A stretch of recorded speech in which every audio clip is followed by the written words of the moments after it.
गया जिले से एक खबर आई है जहां एक दरोगा साहब के खिलाफ समाचार पत्रों में उनके खिलाफ लिख दिया गया। वहां पर बालू खनन का काम अवैध तरीके से हो रहा था, वहां पर शराब बनाया जा रहा था और इसको लेकर जब स्थानीय पत्रकारों ने समाचार पत्र में लिख दिया और आसपास के गांव के लोगों ने दरोगा साहब के खिलाफ बोल दिया, तब उन्होंने थाने को बंद करा दिया। मतलब कि थाने के बाहर एक चौकीदार को खड़ा कर दिया और कहा कि चाहे वो आम आदमी हो, चाहे वो पत्रकार हो, किसी को भी थाने के अंदर आने की परमिशन नहीं है, कोई भी थाने के अंदर घुसना नहीं चाहिए। और अब वहां पर जब चौकीदार तैनात हो गया है तो चौकीदार अपने साहब की बात मानकर थाने के अंदर किसी को घुसने नहीं दे रहा है।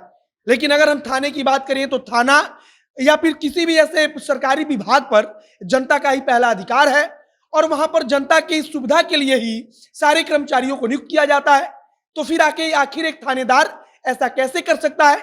लेकिन उसके बारे में खबर है कि राजनीतिक पकड़ होने के कारण कोई कुछ बोलता नहीं है।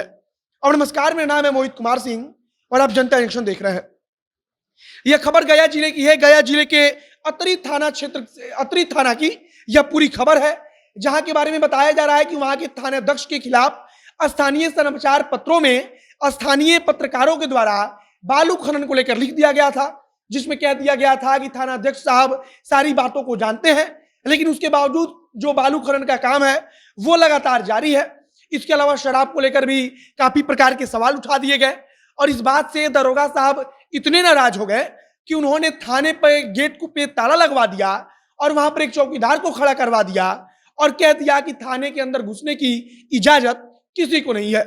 अगर कोई भी आता है तो उसे थाने के गेट से ही वापस लौटा दो और एक प्रकार से पूरे थाने को सील करा दिया। अब थानाध्यक्ष साहब इतना सब कुछ करने के बावजूद उनके ऊपर अब तक कार्रवाई की खबर नहीं है, जब तक हम यह वीडियो बना रहे हैं। और इसके बारे में कहा जा रहा है कि उनका रसूख बहुत ही ज्यादा है। मतलब कि कई राजनीतिक नेताओं से, कई बड़े बड़े राजनीतिक पदों पर बैठे लोगों से उनकी सीधे जान पहचान है और इसका फायदा वे उठा रहे हैं। इसके अलावा एक और जानकारी आई है कि पिछले 3 साल से लगातार वे उसी थाने में थानाध्यक्ष के पद पर बने हुए हैं। मतलब कि 3 साल से उनका कोई ट्रांसफर हुआ ही नहीं है।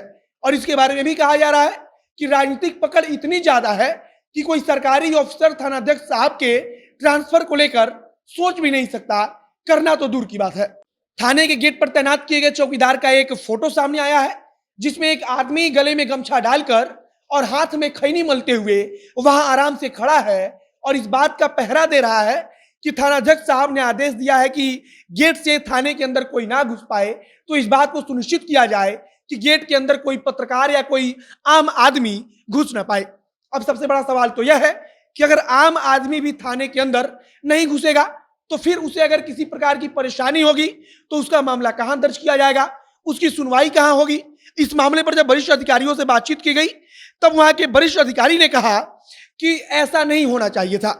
वरिष्ठ अधिकारी, जिनका नाम विनय कुमार बताया जा रहा है, जो डीएसपी हैं, उन्होंने कहा कि थाने पर पहला हक जनता का है और जनता की सुविधा के लिए थाने को खोला जाता है और अगर ऐसा वाकई में हुआ है तो वह गलत हो रहा है और उसके खिलाफ हम जांच करेंगे।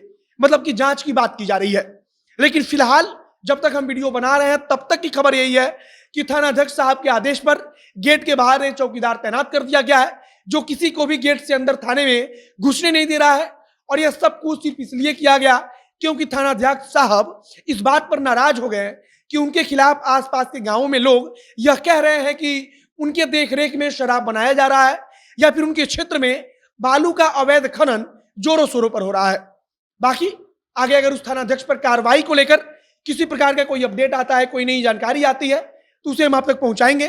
फिलहाल इस वीडियो को यहीं समाप्त करते हैं। वीडियो को शेयर कीजिएगा और अगर फेसबुक पर देखना है तो पेज को भी लाइक कर लीजिए तथा अगर यूट्यूब पर देखना है तो चैनल को जरूर सब्सक्राइब कीजिए। मिलते हैं फिर बहुत जल्द अगले वीडियो में।